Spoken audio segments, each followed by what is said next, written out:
Hi hello ನಮಸ್ಕಾರ ಎಲ್ರಿಗೂ. ಇವತ್ತು ಸಬ್ಬಸಿಗೆ ಸೊಪ್ಪಿಂದ ಪರೋಟನ ಹೇಗೆ ಮಾಡೋದು ಅಂತ ನೋಡ್ಕೊಂಡು ಬರೋಣ. ತುಂಬಾ ರುಚಿಯಾಗಿ ಸಾಫ್ಟಾಗಿ ಬಂದಿದೆ.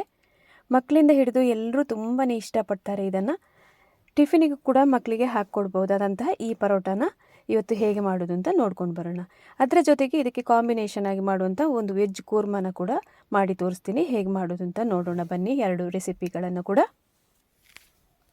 ಮೊದಲಿಗೆ ಇಲ್ಲಿ 3 ಕಪ್ ಆಗೋಷ್ಟು ಗೋಧಿ ಹಿಟ್ಟನ್ನು ತಗೊಳ್ತಾ ಇದ್ದೀನಿ. ಇದು ಮಿಲ್ಲಲ್ಲಿ ಗೋಧಿಯನ್ನು ಕೊಟ್ಟು ಪುಡಿ ಮಾಡಿಸಿ ತಂದಿರುವಂತಹ ಗೋಧಿ ಹಿಟ್ಟಿದು.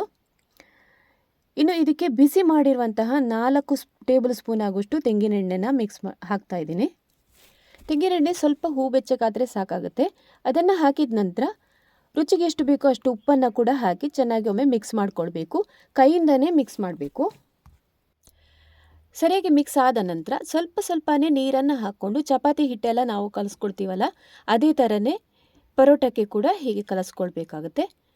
ಇನ್ನು ಗೋಧಿ ಹಿಟ್ಟು ಕೂಡ ಹಾಗೆಯೇ ತುಂಬ ಇಂಪಾರ್ಟೆಂಟ್ ಆಗಿರುತ್ತೆ. ನೀವು ಪ್ಯಾಕೆಟ್ ಗೋಧಿ ಹಿಟ್ಟಾದರೂ ತೊಗೊಳ್ಬೋದು ಅಥವಾ ಮಿಲ್ಲಲ್ಲಿ ಪುಡಿ ಮಾಡಿಸಿದಂತಹ ಹಿಟ್ಟನ್ನಾದರೂ ಇದಕ್ಕೆ ಬಳಸ್ಬೋದು.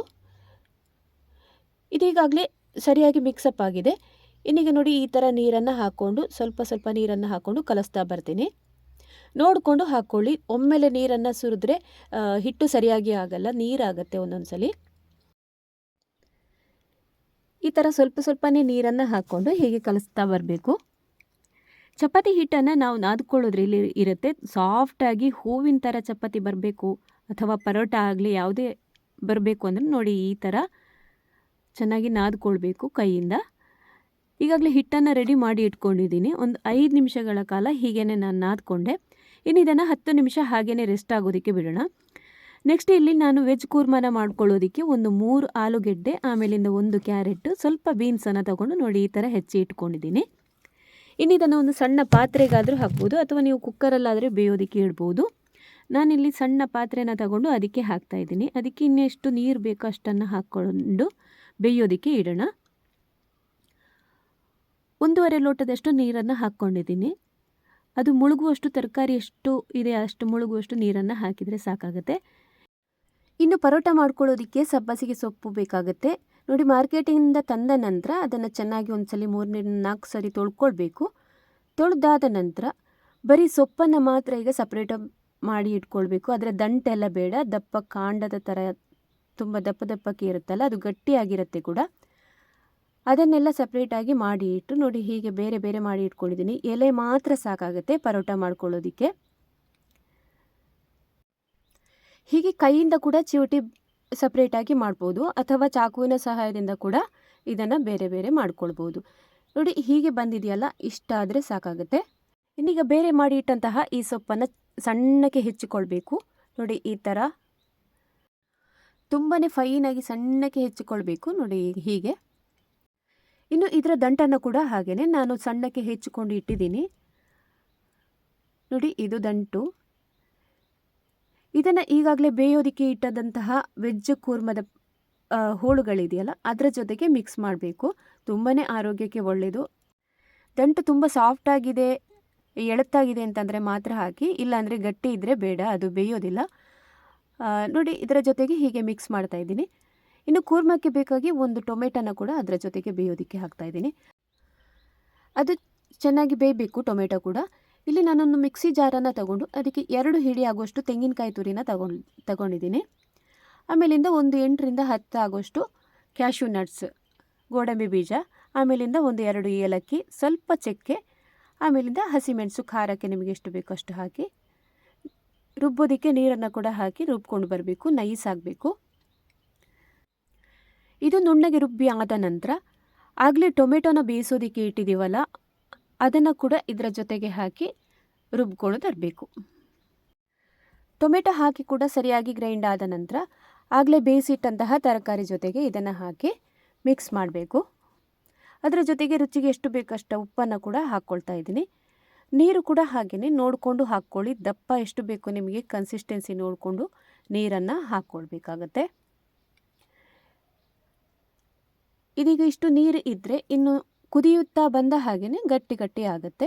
ಗೋಡಂಬಿನ ಹಾಕಿರೋದ್ರಿಂದ ಗಟ್ಟಿ ಬರುತ್ತೆ ಅದು. ಇದಕ್ಕೆ ಕಲ್ಲು ಉಪ್ಪನ್ನು ನಾನು ಹಾಕ್ಕೊಂಡಿದ್ದೀನಿ. ನೀವು ಬೇಕಿದ್ರೆ ಹುಡಿ ಉಪ್ಪನ್ನು ಕೂಡ ಹಾಕ್ಕೊಳ್ಬೋದು. ರುಚಿಗೆ ಎಷ್ಟು ಬೇಕಷ್ಟನ್ನು ಹಾಕ್ಕೊಂಡು ಒಂದು ಕುದಿ ಬರಬೇಕು. ಕುದಿ ಬಂದ ನಂತರ ಕೊತ್ತಂಬರಿ ಸೊಪ್ಪನ್ನು ಮೇಲಿಂದ ಉದುರಿಸಿದರೆ ವೆಜ್ ಕೂರ್ಮ ಕೂಡ ರೆಡಿ ಆಯಿತು. ಇನ್ನು ರೆಸ್ಟ್ ಆಗೋದಕ್ಕೆ ಇಟ್ಟಂತಹ ಪರೋಟದ ಹಿಟ್ಟು ಕೂಡ ಹೇಗೆ ಬಂದಿದೆ ಅಂತ ನೋಡೋಣ. ತುಂಬಾ ಸಾಫ್ಟಾಗಿ ಬಂದಿದೆಯಲ್ಲ. ಇನ್ನು ಇದನ್ನು 2 ನಿಮಿಷಗಳ ಕಾಲ ಒಮ್ಮೆ ನಾದ್ಕೊಳ್ಬೇಕಾಗತ್ತೆ. ಇನ್ನೂ ಸಾಫ್ಟಾಗಿ ಬರುತ್ತೆ, ಹೂವಿನ ಥರ ಬರುತ್ತೆ, ಅಷ್ಟು ಸೂಪರಾಗಿರುತ್ತೆ. ಇನ್ನು ಚಪಾತಿ ಎಲ್ಲ ಯಾವ ಥರ ಮಾಡ್ತೀವಲ್ಲ ಅದೇ ಥರನೇ ಇದನ್ನು ಕೂಡ ಉಂಡೆ ಮಾಡಿ ಲಟ್ಟಿಸ್ಕೊಳ್ಳೋದು. ಮೀಡಿಯಮ್ ಸೈಜಿನ ಉಂಡೆಯನ್ನು ಮಾಡ್ತಾಯಿದ್ದೀನಿ ನೋಡಿ. ಈ ಥರ ಇದನ್ನು ಕೂಡ ಅಷ್ಟೇ ಉಂಡೆ ಮಾಡಿ ಆದ ನಂತರ ಸರಿಯಾಗಿ ಒಮ್ಮೆ ಅದನ್ನು ಶೇಪಿಗೆ ತರಬೇಕು. ಆಗ ಮಾತ್ರ ಚಪಾತಿ ರೌಂಡಾಗಿ ಚೆನ್ನಾಗಿ ಬರುತ್ತೆ. ಇಲ್ಲಿ ನಾನು ಕಿಚನ್ ಪ್ಲಾಟ್ಫಾರ್ಮ್ ಮೇಲೇ ಮಾಡ್ತಾಯಿದ್ದೀನಿ ಚಪಾತಿನ. ಸರಿಯಾಗಿ ಒಮ್ಮೆ ಕ್ಲೀನ್ ಮಾಡ್ಕೊಳ್ಬೇಕು. ಬಟ್ಟೆಯಲ್ಲಿ ಒರೆಸಿ ಕ್ಲೀನ್ ಮಾಡಿ ಆದ ನಂತರ ಹುಡಿನ ಉದುರಿಸಿ ನೋಡಿ. ಈ ಥರ ಚಪಾತಿ ಎಲ್ಲ ಯಾವ ಥರ ಮಾಡ್ತೀವಲ್ಲ ಅದೇ ಥರ ಸ್ವಲ್ಪ ದಪ್ಪಕ್ಕೆ ಲಟ್ಟಿಸ್ಕೊಳ್ಬೇಕಾಗುತ್ತೆ ನೋಡಿ. ಈ ಥರ ಲಟ್ಟಿಸಿ ಆದ ನಂತರ 2 ಸೈಡು ಕೂಡ ಚೆನ್ನಾಗಿ ಹುಡಿನ ಹಾಕ್ಕೊಂಡ ನಂತರ ಆಗಲೇ ಹೆಚ್ಚಿ ಇಟ್ಕೊಂಡಿದ್ದೀವಲ್ಲ ಸಬ್ಬಸಿಗೆ ಸೊಪ್ಪು, ಅದನ್ನು ಇದರ ಮೇಲಿಂದ ಉದುರಿಸ್ಬೇಕಾಗುತ್ತೆ. ಸ್ವಲ್ಪ ಸ್ವಲ್ಪನೇ ಹಾಕ್ಕೊಂಡು ಬರಬೇಕು ನೋಡಿ. ಹೀಗೆ ಸರಿಯಾಗಿ ಎಲ್ಲ ಕಡೆಗೆ ಹರಡುವಂತೆ ಇದನ್ನು ಹಾಕ್ಕೊಳ್ಳಿ.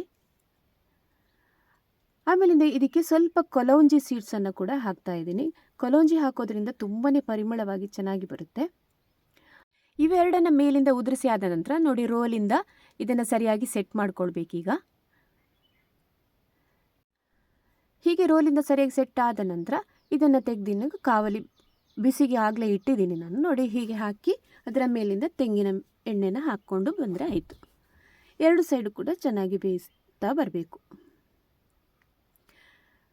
ಉರಿನ ಅಷ್ಟೇ ಮೀಡಿಯಮ್ ಫ್ಲೇಮಲ್ಲಿ ಇಟ್ಕೊಳ್ಳಿ. ಮೇಲಿಂದ ನಿಮ್ಮ ಇಷ್ಟದ ಪ್ರಕಾರ ತುಪ್ಪ ಹಾಕ್ಬೋದು ಅಥವಾ ಎಣ್ಣೆನಾದರೂ ಹಾಕ್ಬೋದು. ನಾನಿಲ್ಲಿ ತೆಂಗಿನ ಎಣ್ಣೆನ ಹಾಕಿದ್ದೀನಿ ನೋಡಿ. 2 ಸೈಡು ಕೂಡ ಹಾಗೆಯೇ ಚೆನ್ನಾಗಿ ಬೇಯಿಸ್ಕೊಳ್ಬೇಕು ಇದನ್ನು ನೋಡಿ. ಈ ಥರ ಪ್ರೆಸ್ ಮಾಡಿದರೆ ನಿಮಗೆ ಈವನ್ ಆಗಿ ಬೆಂದು ಸಿಗುತ್ತೆ. ಇನ್ನೊಂದು ಕೂಡ ಪರೋಟನ ನಾನು ಹೀಗೇ ಮಾಡ್ತಾಯಿದ್ದೀನಿ. ನೀವು ಪ್ಯಾಕೆಟ್ ಹಿಟ್ಟಾದರೂ ತಗೊಳ್ಬೋದು. ಪ್ಯಾಕೆಟ್ ಹಿಟ್ಟಿಗಿಂತ ಮನೆಯಲ್ಲಿ ನಾವು ಗೋಧಿಯನ್ನು ತೊಳೆದು ಒಣಗಿಸಿಬಿಟ್ಟು ಮಿಲ್ಲಿಗೆ ಕೊಟ್ಟು ಹುಡಿ ಮಾಡೋದ್ರಿಂದ ಚಪಾತಿ ಇರಲಿ ಅಥವಾ ಈ ಥರ ಪರೋಟ ಇರಲಿ ತುಂಬಾ ಸಾಫ್ಟಾಗಿ ಚೆನ್ನಾಗಿ ಬರುತ್ತೆ. ಆಮೇಲಿಂದ ಕಲಿಸುವಾಗ ಕೂಡ ಅಷ್ಟೇ ಸ್ವಲ್ಪ ತೆಂಗಿನ ಎಣ್ಣೆನ ಬಿಸಿ ಮಾಡಿ ಹಾಕಿದರೆ ಇನ್ನೂ ಸಾಫ್ಟಾಗಿ ಬರುತ್ತೆ ನೋಡಿ. ಈ ಥರ ದಪ್ಪಕ್ಕೆ ಇಷ್ಟು ದಪ್ಪಕ್ಕೆ ಇರಬೇಕು. ಇದೀಗ ಆಗಿದೆ. ಅದರ ಮೇಲಿಂದ ಈಗ ಆಗಲೇ ಉದುರಿಸಿದಂತೆಯೇ ಸಬ್ಬಸಿಗೆ ಸೊಪ್ಪನ್ನು ಇದರ ಮೇಲಿಂದ ಉದುರಿಸ್ಬೇಕು. ಅದರ ನಂತರ ಸ್ವಲ್ಪ ಅಷ್ಟೇ ಕಲೌಂಜಿಯನ್ನು ಒಂದು ಅರ್ಧ ಸ್ಪೂನ್ ಆಗುವಷ್ಟು ಕಲೌಂಜಿ ಸೀಡ್ಸನ್ನು ಮೇಲೆ ಹಾಕೋದ್ರಿಂದ ತುಂಬಾ ಚೆನ್ನಾಗಿ ಬರುತ್ತೆ ನೋಡಿ. ಒಂದ್ಸಲ ಮನೆಯಲ್ಲಿ ಮಾಡಿ ನೋಡಿ ಹೇಗೆ ಬರುತ್ತೆ ಅಂತ ಕಮೆಂಟ್ ಮಾಡಿ ತಿಳಿಸಿ ನನಗೆ. ಇದನ್ನು ಮಕ್ಕಳಿಗೆ ಟಿಫಿನಿಗಾದರೂ ಹಾಕ್ಕೊಡ್ಬೋದು ಅಥವಾ ಯಾವ ಏಜಿನವರಿಗೂ ತುಂಬಾ ಇಷ್ಟ ಆಗುತ್ತೆ ಇದೆ ಮಾಡಿಕೊಟ್ರೆ. ಮೇಲಿಂದ ನಿಮಗೆ ಇಷ್ಟ ಬಂದ ಹಾಗೆ ತುಪ್ಪ ಆದರೂ ಹಾಕ್ಬೋದು ಅಥವಾ ಎಣ್ಣೆನಾದರೂ ಹಾಕ್ಕೊಳ್ಬೋದು. ಚೆನ್ನಾಗಿ 2 ಕಡೆ ಬೇಯುವಂತೆ ನೋಡ್ಕೊಳ್ಬೇಕು. ಇದನ್ನು ಟ್ರಾವೆಲ್ ಫುಡ್ಡಾಗಿ ಕೂಡ ಇದನ್ನು ತೊಗೊಂಡು ಹೋಗ್ಬೋದು. ಒಂದು ದಿವಸ ಎಲ್ಲ ಹಾಗೆಯೇ ಇಟ್ಟರೆ ಏನು ಕೆಡಲ್ಲ ಇದು. ಇನ್ನು ಇದಕ್ಕೆ ಕಾಂಬಿನೇಷನ್ ಆಗಿ ನೀವು ಆಲೂಗಡ್ಡೆ ಪಲ್ಯನಾದರೂ ಮಾಡ್ಕೊಳ್ಬೋದು ಅಥವಾ ಈ ಥರ ವೆಜ್ ಕೂರ್ಮನಾದರೂ ಮಾಡ್ಕೊಳ್ಬೋದು. ತುಂಬಾ ಟೇಸ್ಟಿಯಾಗಿರುತ್ತೆ. ಇನ್ನು ಬಟರ್ ನಾನ್ ಅಂತ ಮಾಡ್ತಾರೆ, ಅದು ಮೈದಾ ಹುಡಿನಲ್ಲಿ ಮಾಡೋದು. ಅದು ಕೂಡ ಹಾಗೆಯೇ ಸೇಮ್ ಇದೇ ಥರನೇ ಮಾಡೋದು. ಕೊತ್ತಂಬರಿ ಸೊಪ್ಪನ್ನು ಮೇಲಿಂದ ಉದುರಿಸೋದು. ಸಬ್ಬಸಿಗೆ ಸೊಪ್ಪನ್ನು ಬಳಸ್ಕೊಂಡು ರುಚಿಯಾಗಿ ಮೆದುವಾಗಿ ಹೂವಿನ ಥರ ಇರುವಂತಹ ಪರೋಟನ ಹೇಗೆ ಮಾಡೋದು ಅಂತ ನೋಡ್ಕೊಂಡು ಬಂದ್ರಿ ಅಲ್ವಾ. ಮನೆಯಲ್ಲಿ ಇದನ್ನು ನೀವು ಕೂಡ ಟ್ರೈ ಮಾಡ್ತೀರಿ ಅಂತ ಅಂದ್ಕೊಂಡಿದ್ದೀನಿ. ತುಂಬಾ ಸೂಪರಾಗಿ ಬರುತ್ತೆ. ಯಾರೆಲ್ಲ ಮೊದಲನೇ ಬಾರಿಗೆ ವಿಡಿಯೋನ ನೋಡ್ತಾ ಇದ್ದರೆ ಸಬ್ಸ್ಕ್ರೈಬ್ ಮಾಡಿಕೊಂಡು ವಿಡಿಯೋನ ನೋಡ್ಕೊಳ್ಳಿ. ಹಾಗೆಯೇ ಎಲ್ಲ ಕಡೆ ಇದನ್ನು ಶೇರ್ ಮಾಡಿ ಸಪೋರ್ಟ್ ಮಾಡಿ ನನಗೆ. ಮುಂದೆ ಇನ್ನೊಂದು ಹೊಸ ರೆಸಿಪಿಯೊಂದಿಗೆ ನಾನು ನಿಮ್ಮನ್ನು ಸಿಗ್ತೀನಿ. ಅಲ್ಲಿ ತನಕ ನಮಸ್ಕಾರ.